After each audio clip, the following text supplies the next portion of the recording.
السلام علیکم ناظرین، پنجاب کے سرکاری ملازمین کے لیے پینشن سے متعلق ایک اہم تبدیلی سامنے آ گئی ہے جو براہ راست ریٹائرمنٹ کی عمر اور سروس کی مدت سے جڑی ہوئی ہے۔ 23 فروری 2026 کو فنانس ڈپارٹمنٹ پنجاب کی جانب سے باقاعدہ نوٹیفیکیشن جاری کیا گیا ہے۔ اس نوٹیفیکیشن کے مطابق Punjab civil services pension rules میں ترمیم کی گئی ہے۔ یہ تبدیلی فوری طور پر نافذ العمل ہو چکی ہے۔ سب سے زیادہ توجہ جس نقطے پر دی جا رہی ہے وہ عمر کی حد اور کوالیفائنگ سروس کا نیا معیار ہے۔ بہت سے ملازمین اس وقت اسی سوال میں الجھے ہوئے ہیں کہ اب ریٹائرمنٹ کس بنیاد پر ہوگی۔ ترمیم کے مطابق 3.5 میں واضح کیا گیا ہے کہ اگر کوئی سرکاری ملازم 25 سال کی کوالیفائنگ سروس مکمل کر لیتا ہے تو بھی وہ اس وقت تک رضاکارانہ ریٹائرمنٹ نہیں لے سکے گا جب تک اس کی عمر 55 سال نہ ہو جائے، اور دونوں میں سے جو شرط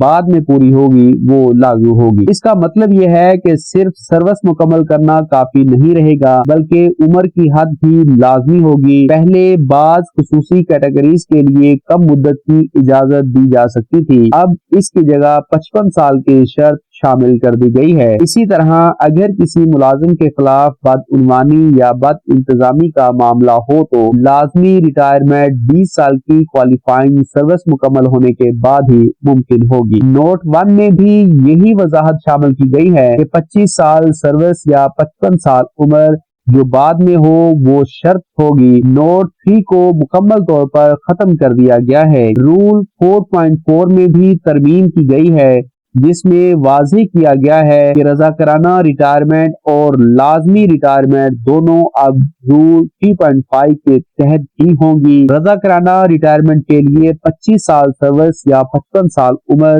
جو بعد میں ہو شرط ہوگی، جبکہ لازمی ریٹائرمنٹ 20 سال کوالیفائنگ سروس مکمل ہونے کے بعد ہی کی جا سکے گی۔ ایک سادہ مثال سے سمجھ لیں کہ اگر کسی ملازم نے 25 سال سروس مکمل کر لی ہے لیکن اس کی عمر 52 سال ہے تو وہ فوری ریٹائرمنٹ نہیں لے سکے گا، اسے 55 سال کی عمر تک انتظار کرنا ہوگا۔ اسی طرح اگر کوئی 55 سال کا ہے لیکن اس کی سروس 23 سال ہے تو اسے 25 سال مکمل کرنا ہوں گے۔ اس وضاحت کے بعد اب سروس اور عمر دونوں کو ساتھ دیکھنا ضروری کیا گیا ہے۔ کچھ افراد یہ سمجھ رہے تھے کہ شاید 25 سال مکمل ہوتے ہی فوری ریٹائرمنٹ کا راستہ کھلا رہے گا، لیکن اب ایسا نہیں ہے۔ میں واضح کر دوں کہ نئی ترمیم کے بعد دونوں شرائط میں سے جو بعد میں پوری ہوگی وہ حتمی بنیاد بنے گی۔ اس تبدیلی کا اثر تمام متعلقہ سرکاری ملازمین پر فوری طور پر ہوگا، اس لیے بہتر ہے کہ ہر ملازم اپنی سروس بک اور عمر کی تفصیل دوبارہ چیک کرے تاکہ کسی غلط فہمی کا شکار نہ ہو۔ اگر یہ معلومات مفید لگے تو ویڈیو کو لائک کریں، اسے شیئر کریں تاکہ دوسرے ملازمین تک بھی درست خبر پہنچ سکے، اور چینل کو سبسکرائب کر کے نوٹیفیکیشن آن کر لیں تاکہ آئندہ بھی ایسی مثبت اپڈیٹس بر وقت ملتی رہیں۔ اجازت دیجیے، اللہ حافظ۔